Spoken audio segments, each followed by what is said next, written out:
Bonjour, élèves deuxième bac, sciences maths. Aujourd'hui, je vous présente la leçon oscillation forcée dans un circuit RLC série en régime alternatif sinusoïdal. La dernière fois, on avait vu les oscillations libres d'un circuit donc on a fait une étude théorique lorsqu'on prend une bobine idéale. Et lorsqu'on a déterminé la réponse du circuit en tension, on a trouvé que la tension en bord du condensateur est une tension alternative sinusoïdale de période T, qui est la période propre du circuit. Ça veut dire que cette période ne dépend que des paramètres du circuit. Ça veut dire la capacité du condensateur et l'inductance du condensateur. Aujourd'hui, on va procéder autrement, ça veut dire on va prendre un circuit RLC série et on va appliquer au bord de ce dipôle une tension alternative sinusoïdale et on cherche la réponse du circuit en courant. Alors dans ce cas, c'est nous qui imposons au circuit notre régime. Okay. Donc on va commencer par définir régime alternatif sinusoïdal et puis on va faire une étude expérimentale et noter les observations. Puis on va interpréter ces observations théoriquement. Et à la fin de la leçon, on va faire une étude énergétique. Ça veut dire on va s'intéresser à la puissance dans le circuit. Bon, commençons par régime alternatif sinusoïdal. Alors, un régime alternatif sinusoïdal, si les grandeurs électriques, à savoir tension électrique et intensité du courant électrique, sont régies par des fonctions sinusoïdales alternatives. Okay. Donc, je vais donc représenter soit un courant sinusoïdal alternatif ou bien une tension sinusoïdale alternative par S de T. Donc, premièrement, signal alternatif sinusoïdal. Donc, ce signal peut être soit une tension électrique ou bien un courant électrique. Alors, je vais représenter ce signal par S de T. Alors, S de T. Alors, donc, il est régi par une fonction sinusoïdale alternative. Donc, S de T égale à Sm cosinus oméga T plus phi. Bon, Sm représente valeur maximale. Valeur maximale. Ok. S'il s'agit d'une tension, alors Sm sera noté par grand U M et l'unité c'est le volt bien sûr. S'il s'agit d'un courant, alors la valeur maximale sera notée par I majuscule petit m et l'unité c'est l'ampère. Bon, puis on a oméga. Alors oméga est appelé pulsation du circuit. Pulsation du circuit. Bon, oméga égale à 2pi sur t. Ok? Donc t quoi? C'est la période du signal. Et voilà, on peut donc définir la fréquence. Donc la fréquence n n'est autre que l'inverse de la période. Alors donc c'est la fréquence du signal. Bien sûr, l'unité de la fréquence c'est Hertz. Période c'est seconde. Ok. Alors donc oméga, son unité c'est radian par seconde. Alors unité de oméga radian seconde moins 1. Ok. Donc vous voyez que oméga a une nature d'une vitesse angulaire. Ok. Alors oméga en arabe est appelé nabd. Donc au cours de la leçon, on va voir la nature de oméga. Alors voilà, donc oméga t plus phi, c'est la phase du signal à l'instant t, tandis que phi, donc oméga t plus phi, c'est en radian. En radian, ok. Phi, la phase à l'origine d'état, ça veut dire à t égale 0, donc c'est la même unité radio. Bon, on va définir la valeur efficace. Alors, petit 2, valeur efficace du signal.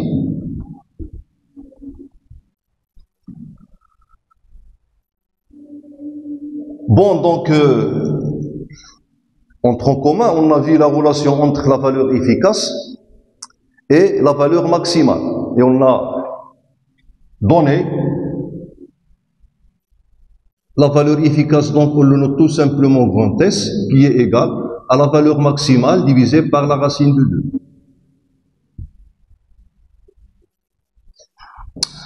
Alors, donc, en tronc commun, on n'a pas démontré cette relation qui lie la valeur efficace et la valeur maximale. Ok, donc, la valeur efficace, on la note par S.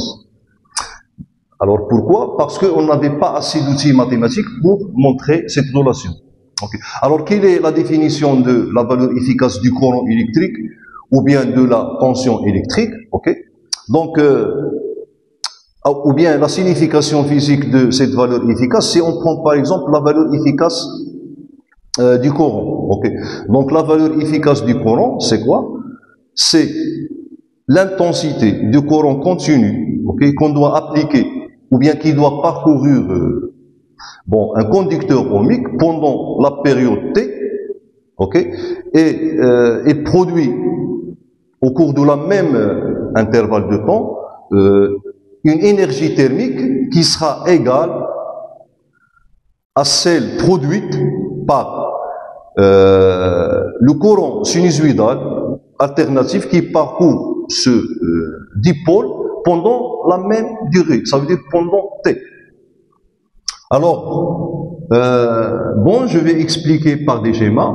Donc, valeur efficace, donc tension ou bien intensité efficace. Intensité et tension efficace.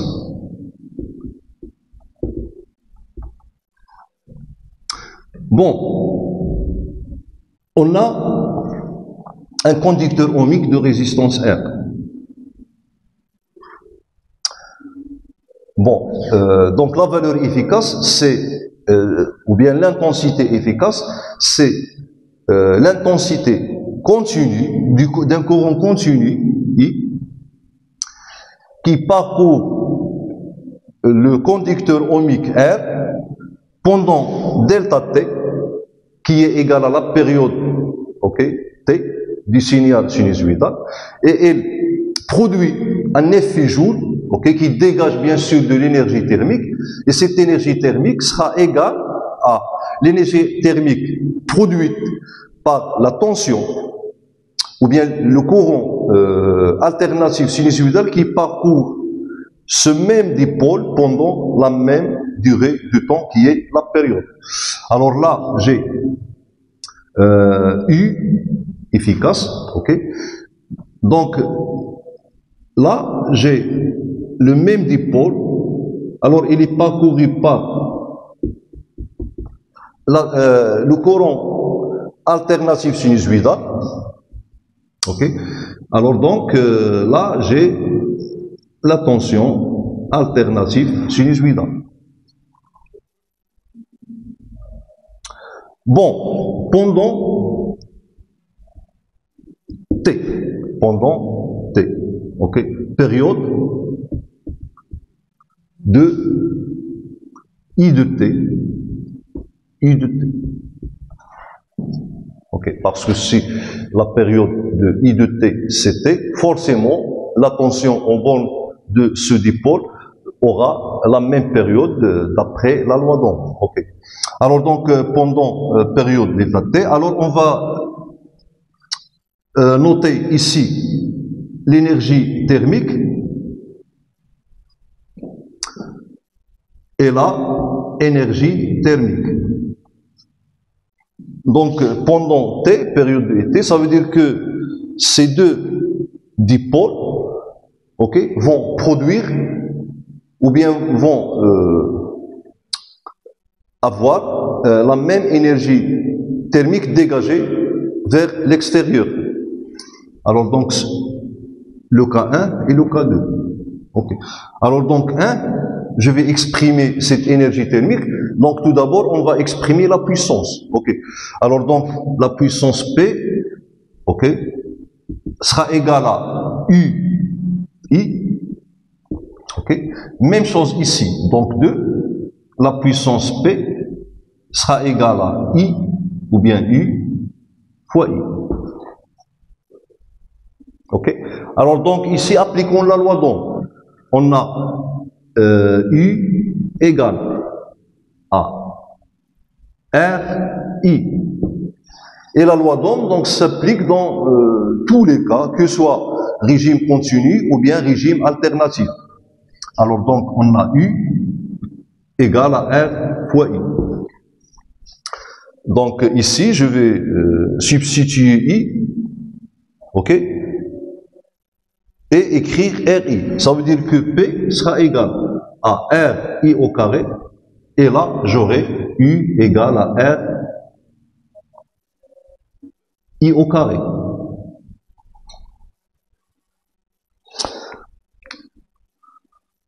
Bon, je vais donc calculer l'énergie thermique qui sera dégagée au niveau dans le cas 1 et dans le cas 2. On sait que le conducteur ohmique, par définition, l'énergie électrique qu'il reçoit, il la transforme intégralement en quoi? En énergie thermique.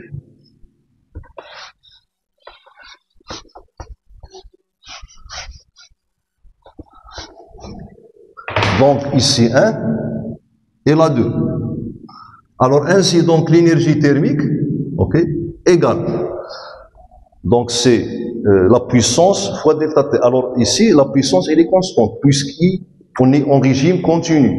Donc la puissance est constante. Donc directement R I au carré fois delta T. Ok, donc delta T c'est T.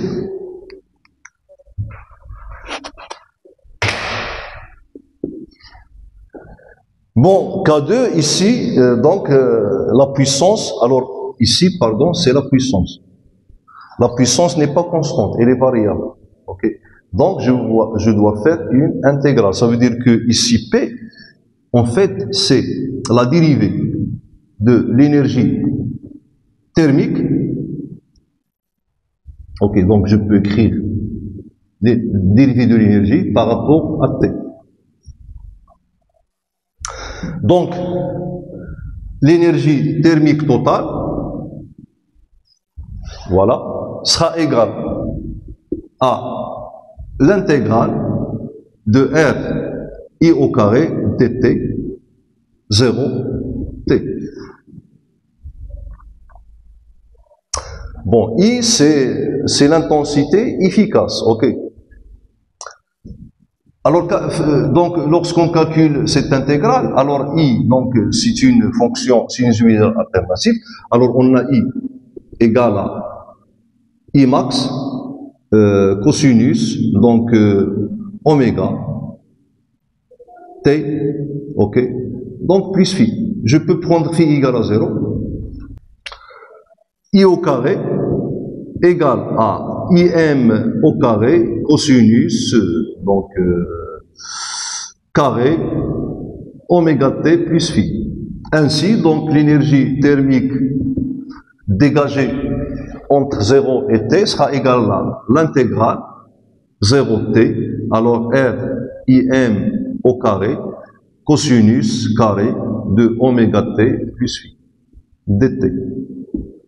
Ok, donc RIM c'est une constante, je peux la faire sortir de l'intégrale et je trouve E, l'énergie thermique sera égale à RIM au carré, l'intégrale, et cette cosinus au carré, je peux la linéariser, ok, parce qu'on sait que cosinus carré x égale à cosinus 2x plus 1 sur 2, ok, donc je vais ici écrire ce cosinus en fonction de cosinus 2 oméga t plus phi, et je trouve que donc 1 plus cosinus de 2 oméga t plus phi divisé par 2 dt. Donc c'est la formule de transformation. Voilà, cosinus carré oméga t plus phi égale à 1 plus cos 2 oméga t plus phi divisé par 2. Alors l'énergie thermique sera égale R Im au carré, donc ce 2-là, je la fais sortir de l'intégrale. Ok. Bon, alors ici entre 0 et t. Alors vous voyez que donc cette intégrale égale à l'intégrale de 1 plus l'intégrale de cos de oméga t dt. Alors l'intégrale de 1 dt entre 0 et t, ça va donner t. Ok, plus donc l'intégrale de 0 à t de cosinus de oméga t plus phi sur bon égale à 0. Ok, puisque cette fonction elle est périodique, donc de période t sur 2. Ok, et t c'est un multiple entier de t sur 2. Alors l'intégrale, donc en général, si on a une fonction périodique, l'intégrale de cette fonction, pendant une période, c'est nul. Donc plus 0. Et finalement, donc je trouve que, voilà, alors ici, ainsi, donc cette énergie égale à cette énergie, donc ainsi RI au carré T égale à RIM au carré sur 2. Alors je simplifie par R, ok, pardon, ici j'ai T, et je simplifie par T, il me reste quoi? I, donc égale à IM sur la racine de 2. Voilà, donc cette partie est facultative pour les élèves qui cherchent à savoir la provenance de la racine de 2. Alors c'est ainsi qu'apparaît la racine de 2 ici. Donc voilà pour la valeur efficace. Et même chose, donc on montre que, alors puisqu'on a donc U égale à R I, ok.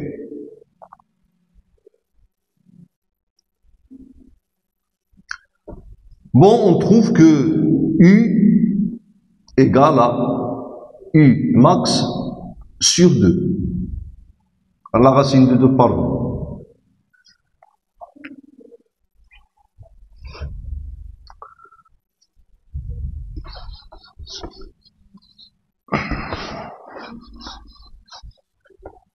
Bon, maintenant, on va parler de déphasage, tension, courant. Donc, c'est petit 3, déphasage, tension, courant.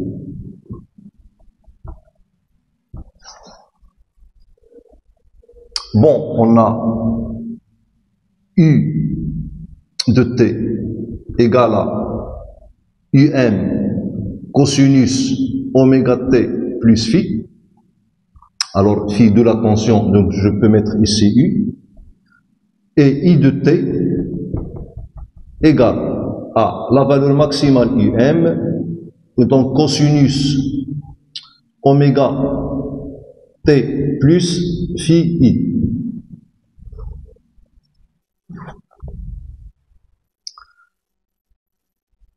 Alors, le déphasage tension-courant, ok, c'est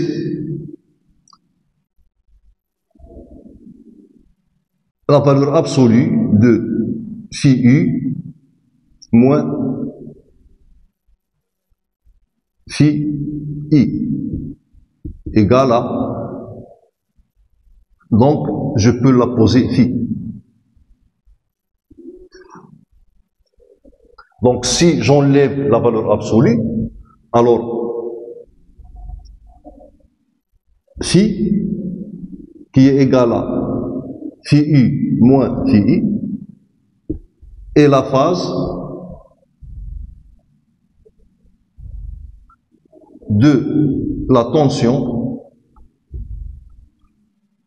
par rapport au courant. Alors là, le signe de phi nous permet de savoir donc la grandeur qui est en avance sur l'autre grandeur. Bon, si phi égale à ou bien supérieur à 0, alors dans ce cas, on dit que la tension U est en avance de phase sur I. Alors si phi est inférieur à 0, alors dans ce cas, U est en retard de phase sur I. Ça veut dire que I est en avance en phase sur I. Bon, il y a des cas particuliers. Si par exemple phi égale à pi, donc plus de kpi bien sûr,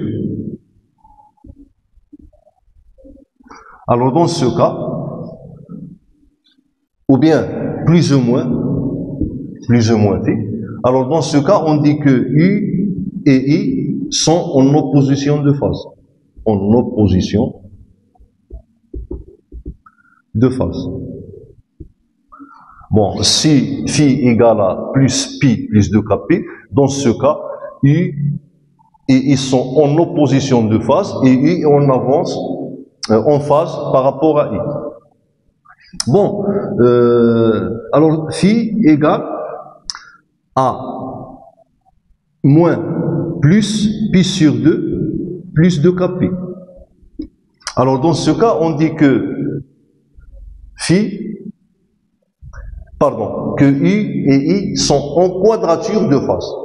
Okay. Si phi égale à, ou bien si phi est positif et égal à pi sur 2 plus 2 kp, dans ce cas, on dit que U est en quadrature de phase avance sur I.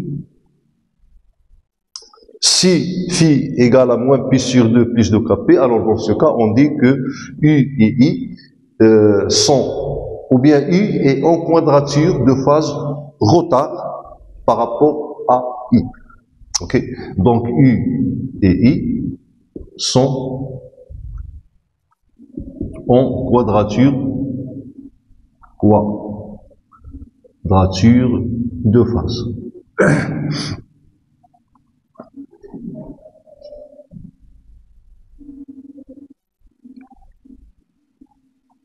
Alors, bon, on va voir comment on peut déterminer expérimentalement le déphasage entre tension et courant. Bon, ici, par exemple, alors, je peux prendre des cas, par exemple, le cas où la tension est en avance de phase sur le courant. Alors dans ce cas, si je fais une représentation graphique, donc ici T, et là j'ai U de T, ok? Donc supposons par exemple que voilà U de T.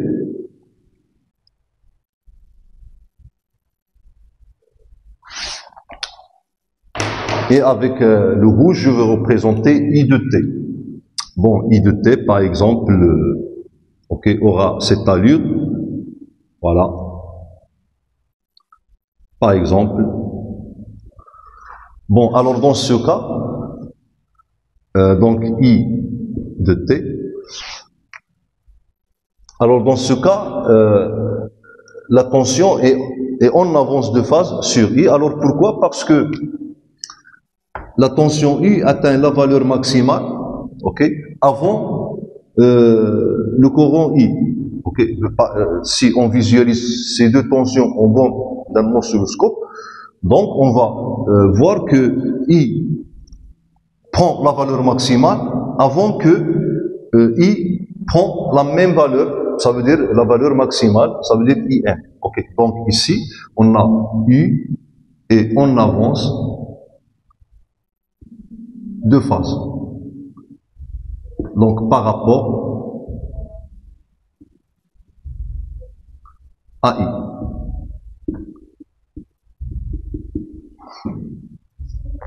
Bon, si cette courbe noire représente le courant, rouge représente la tension, alors dans ce cas, on a ici l'inverse, ça veut dire que I, et on avance de phase sur U.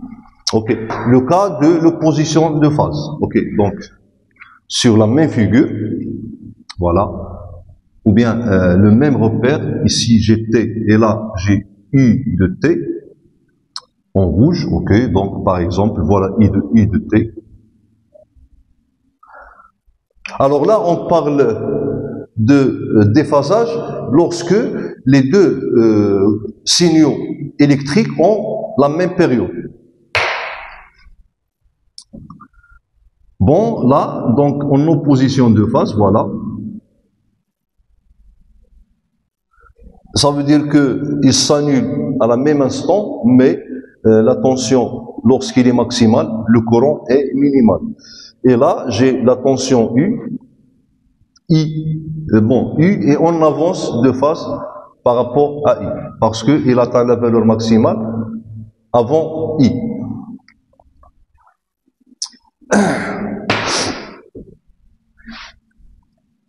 Alors maintenant, j'ai dit, on va voir expérimentalement comment on peut déterminer le déphasage tension-courant. Okay. Donc, je vais prendre cette figure-là. Voilà. Et là, donc, 5, détermination expérimentale de phi. Alors, on va déterminer phi en valeur absolue. Et puis, donc, sur l'oscilloscope, on va savoir lequel des deux signaux et on avance de phase. En supposant que là, on a l'écran de l'oscilloscope.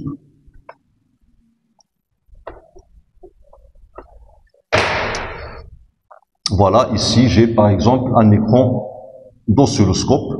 Voilà. Donc, alors, il est gradué en division. Voilà. Par exemple. Ok. Donc, pour simplifier, ok, je vais prendre par exemple phi U égale à 0. Et j'obtiens donc UM égale à, U de T égale à UM cosinus oméga T plus phi. I de T, alors là, je vais prendre phi U égale à 0. Voilà. Et I de T égale à IM cosinus oméga T plus phi. Ok. Donc, j'ai pas mis phi I, puisque j'ai pris phi U égale à 0. Donc, phi est le déphasage entre U et I. Voilà. Ok, donc pour déterminer phi expérimentalement, selon l'oscilloscope, en utilisant bien sûr la base de temps, alors là, je peux factoriser par oméga, donc IM, cosinus de oméga, facteur de T, plus phi sur oméga. Ok, donc égal. Et oméga donc égal à 2pi sur T. Et j'obtiens donc IM cosinus oméga, ok, facteur de T plus phi T sur 2pi. Ok, je peux ici remplacer oméga par 2pi sur T. Voilà. Bon, alors cette grandeur-là, phi t sur 2pi, est appelée écart temporel. Écart temporel entre les deux signaux. Ça veut dire écart temporel entre U et I.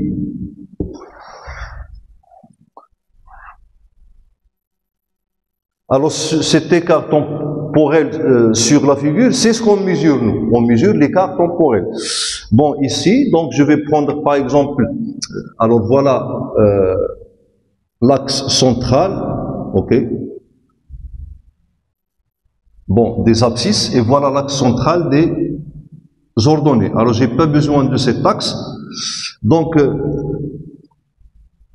alors cet écart angulaire ici sur la figure, donc je prends par exemple lorsque I égale à 0, ou bien U, donc soi-disant U, et là j'ai I de T. Donc lorsque U égale à 0, ok, je vais voir l'instant la plus proche de cet instant à lequel I de T égale à 0. Donc voilà. Alors voilà l'écart angulaire, cet écart angulaire. Donc c'est qu'on va poser par exemple égal à tau. Voilà tau. Bon, donc nous on peut déterminer tau facilement en utilisant la sensibilité horizontale. Ok, donc mesure de tau égale à la sensibilité horizontale SH, ok, fois le nombre de divisions. Ok, ici je compte combien j'ai de divisions. Ok, alors cet axe il est gradué en ce multiple de divisions. Ok, donc 0,4, 0,1, une division. Ok, donc je mesure tau, je mesure nombre de divisions.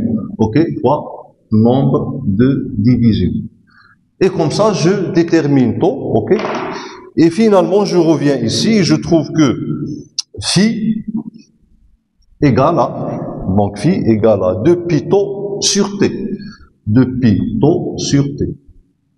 Voilà. Alors là, je vais prendre la valeur absolue, ok? Voilà, la valeur absolue.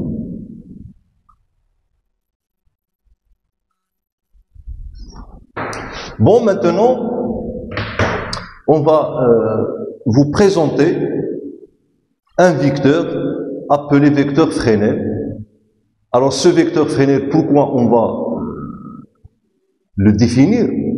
C'est tout simplement parce que nous, plus tard, au cours de la leçon, on aura besoin de faire la sommation des signaux sinusoïdaux ou bien des tensions sinusoïdales qui ont la même période. Et en se basant sur ce vecteur, on peut déterminer la tension résultante de la somme des tensions qu'on fait leur somme. Donc c'est pour cela on va définir le vecteur Fresnel. Donc 5, 6, ok, vecteur Fresnel.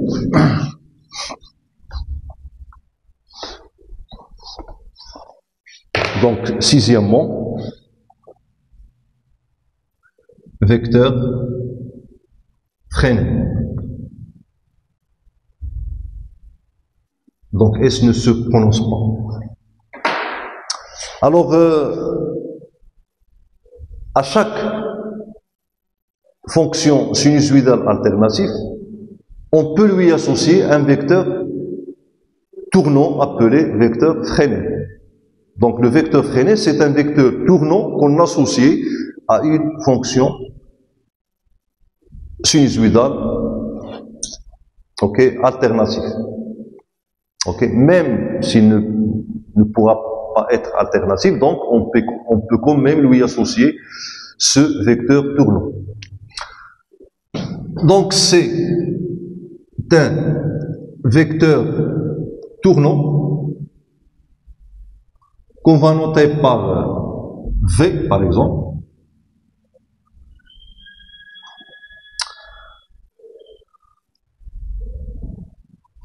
qu'on associe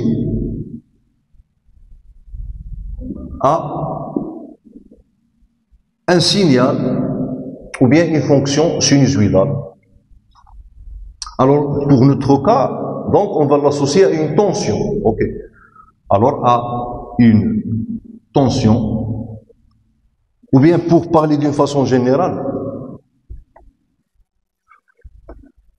ok, à un signal, pour qu'on reste dans le cadre de l'électricité, ok, d'une façon générale, une fonction, mais restons dans le cadre de l'électricité, donc un signal électrique que je vais noter par S de T égale à la valeur maximale cosinus oméga T plus phi. Ça veut dire que V est associé à S de T. Bon, ce vecteur tournant, il tourne dans un repère orthonormé ROIJ. Ça veut dire qu'il tourne dans un plan. Ok. Donc, alors V tourne dans ROIJ. Bon, je vais prendre ce repère-là. Alors ici, on a X, Y, GI, J. Ok. Et voilà donc à un instant T, voilà ce vecteur. V. Alors l'angle que forme ce vecteur avec le vecteur unitaire I, que je vais noter par phi, donc le vecteur, ou bien l'angle entre I et J, pardon, c'est pas J, je veux dire V, vecteur de Fresnel, égal à phi, en fait c'est égal à la phase de signal à l'instant T. Ok. Donc égal à oméga T plus phi. Alors donc phi c'est quoi? C'est l'angle que forme le vecteur V avec I à l'instant T égal à 0. Et oméga. Alors vous voyez que oméga c'est quoi en fait? C'est la vitesse de rotation de ce vecteur dans le repère ROIJ. Ok. Donc c'est une vitesse angulaire. Alors oméga est la vitesse angulaire de V. Ok. Donc voilà, on touche un petit peu la signification physique de oméga. Même si ce vecteur c'est un vecteur abstrait. Alors quoi d'autre? Donc pour le module de V, ok, donc module de V, alors égal à la valeur maximale de cette tension, et sa valeur maximale c'est Sm, ça veut dire lorsque oméga T plus phi égale à 0 plus 2 kpi, donc V égale à Sm. Alors donc V il représente cette fonction sinusoïdale, donc j'ai dit que on sert de ce vecteur pour faire ou bien pour déterminer une fonction sinusoïdale qui résulte d'une somme de fonctions sinusoïdales qui ont la même période. Okay. Il y a autre méthode qu'on peut utiliser au lieu d'utiliser le vecteur Fresnel, et vous allez l'avoir lors de vos études supérieures en électronique. On va donc vous allez utiliser les nombres complexes, ok? Et en utilisant, ça veut dire en associant à chaque signal électrique donc un nombre complexe. Alors là, on facilite la tâche pour faire la sommation des signaux sinusoïdaux. Donc voilà, c'est tout pour cette introduction au régime alternatif sinusoïdal. Je vais vous présenter le volet expérimental concernant la réponse d'un circuit RLC série, et je vais laisser l'étude théorique et la suite de la leçon à une autre fois. Bon, deuxièmement,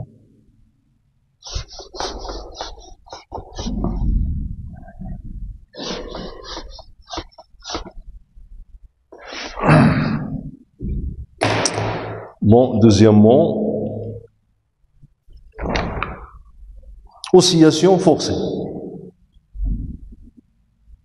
Oscillation forcée.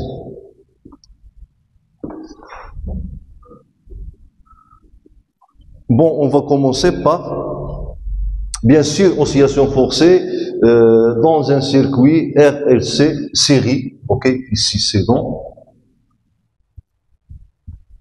un circuit, ainsi de suite. Okay.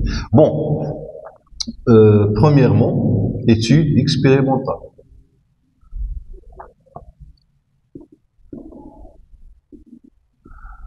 Donc, on doit réaliser le montage suivant.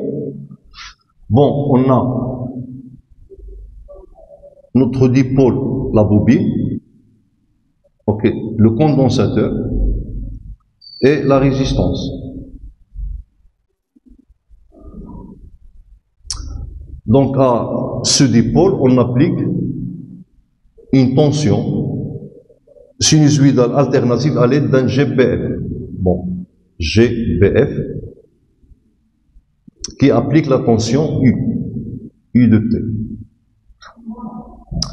Alors nous, on s'intéresse à la réponse en courant. Alors pourquoi on s'intéresse à la réponse en courant? Parce que le courant I parcourt tous les constituants du circuit. C'est pour cela qu'on s'intéresse à la réponse en courant. Alors voilà notre courant I. Pardon, c'est un courant, c'est pas un vecteur unitaire. Bon, donc, puisqu'on s'intéresse à la réponse en courant, donc on doit visualiser les variations du courant dans l'oscilloscope. Et on sait que l'oscilloscope visualise uniquement les tensions électriques. Okay. Et on sait que pour visualiser indirectement un courant électrique, okay, on visualise la tension d'un conducteur ohmique parcouru par ce courant. Okay. Parce que d'après la loi d'Ohm, on a U égale à RI. Et puisque R est un nombre réel, donc U et I ont les mêmes variations. Okay. Ça veut dire que la résistance ne transforme pas les variations de I. Ok? Donc, les variations de U sont les mêmes que I. C'est pour cela qu'on va visualiser donc la tension aux bornes de la résistance R. Alors, donc, cette tension, ça veut dire qu'on va brancher les bornes de la résistance à l'entrée, par exemple, Y2. Ok? Alors là, j'ai la masse. Et en même temps, donc, on va comparer les variations de I avec la tension qu'on a appliquée au circuit, I de T. Ok, c'est pas cette U-là, c'est pour vous montrer que I et U ont les mêmes variations, ok, au niveau d'un conducteur ohmique. Donc, on va visualiser la tension I de T. Alors là, je branche ces deux bornes à l'entrée Y1 de l'oscilloscope. Alors là, je visualise I de T. Et là, je visualise U de 1. Alors en fait, je visualise indirectement l'intensité du courant électrique. Bon. Alors là, donc, on va avoir besoin d'un ampèremètre pour mesurer la valeur efficace et d'un voltmètre aussi pour mesurer la valeur efficace. Donc l'ampèremètre pour mesurer la valeur efficace du courant I, ok. Donc je peux brancher ici un ampèremètre, ok. Voilà. A. Donc ici plus et là moins. Et on doit Donc, on doit régler l'ampèremètre sur le mode alternatif, parce que le courant est alternatif. Et on sait bien que l'ampèremètre mesure la valeur efficace de la tension la valeur efficace du signal alternatif, du courant alternatif. Alors là, pour mesurer la valeur efficace de U, donc je branche le voltmètre en parallèle avec le GPF. Donc V, là c'est plus et là c'est moins. Alors, observation. Observation. Expérimentale, bien sûr. Expérimentale.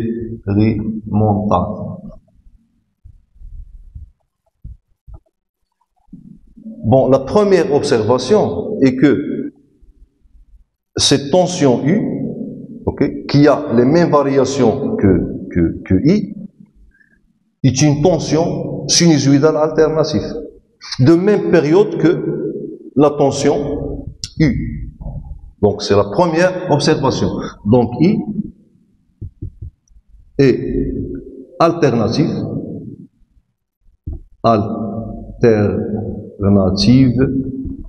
sinusoïdale de période T. Ça veut dire de fréquence N. De fréquence N. Donc, de période T, qui est la période de U. Alors, U représente l'excitation. Et I représente la réponse, Donc, excitation, réponse. Ça veut dire que la réponse varie de la même façon que, ou bien a une variation sinusoïdale alternative, qui sont les variations de l'excitation, et avec la même période de l'excitation. Donc, la première observation. Deuxième observation.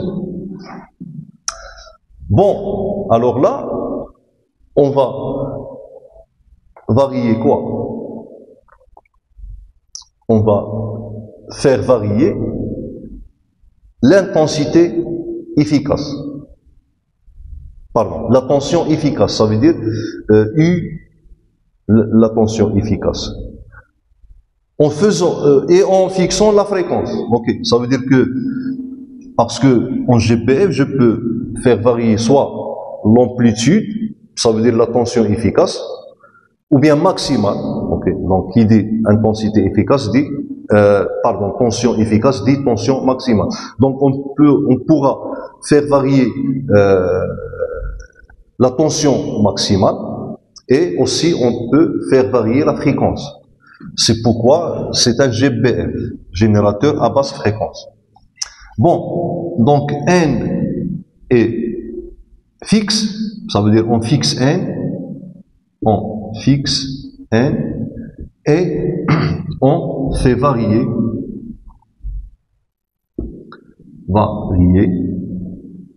UN. Donc c'est la tension maximale, la valeur maximale de l'excitation.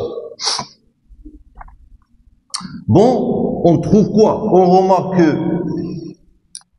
la tension efficace varie, l'intensité maximale varie, de telle sorte que on observe que le rapport UM sur IM égale à une constante. Ça veut dire, si on varie IM varie à son tour, de telle sorte que le rapport UM sur IM reste toujours constant. Ça veut dire que cette constante ne varie plus. Bon, donc on pose UM sur IM égale à Z. Alors, et Z est appelé module de l'impédance. Bon, nous, on va l'appeler directement impédance, mais c'est une module de l'impédance, parce que l'impédance n'est pas réelle. Ok. Alors là, pour nous, cette année, Z, on va l'appeler directement impédance. Alors on pose UM sur IM égale à Z. Z est appelé impédance de circuit.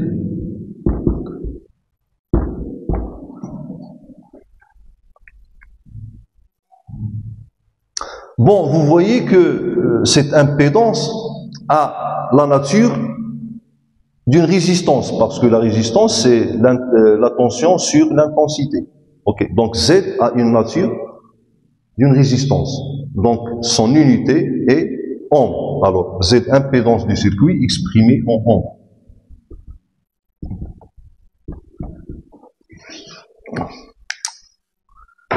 Donc la troisième observation, donc cette troisième observation, on va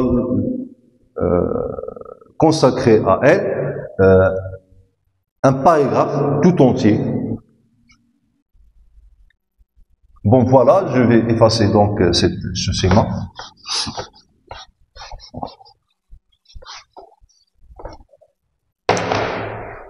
Voilà, donc troisième observation. Alors on fixe UM et on fait varier la fréquence du signal, de l'excitation. Ok. Donc UM, ça veut dire qu'on ne va pas toucher UM. Ok. Alors on fait varier N, la fréquence du signal. Ok. Alors on remarque quoi? Ou bien on observe quoi? On observe que l'impédance varie. Ça veut dire que l'impédance du circuit dépend de la fréquence. Alors on voit qu'il augmente puis diminue. Ça veut dire qu'il atteint une valeur maximale. Okay. Donc on fait varier N. Alors on constate que Z varie. Ça veut dire que Z donc dépend de N, de la fréquence. Z est une fonction de la fréquence. Bon, on constate que, voilà, et que l'intensité maximale varie à son tour. Ok, donc IM varie et atteint une valeur maximale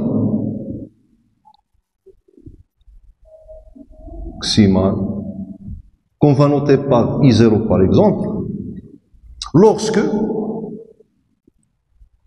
la fréquence N de l'excitation égale à N0 qui est la fréquence propre du circuit. Donc N0, fréquence propre du circuit. Donc ça veut dire que N0 égale à 1 sur T0 égale à 1 sur 2pi, la racine carrée de LC. Donc voilà les trois observations. Alors on va nous arrêter sur chaque observation lors de l'étude théorique. Bon, je m'arrête là et on va continuer plus tard. Merci pour votre attention.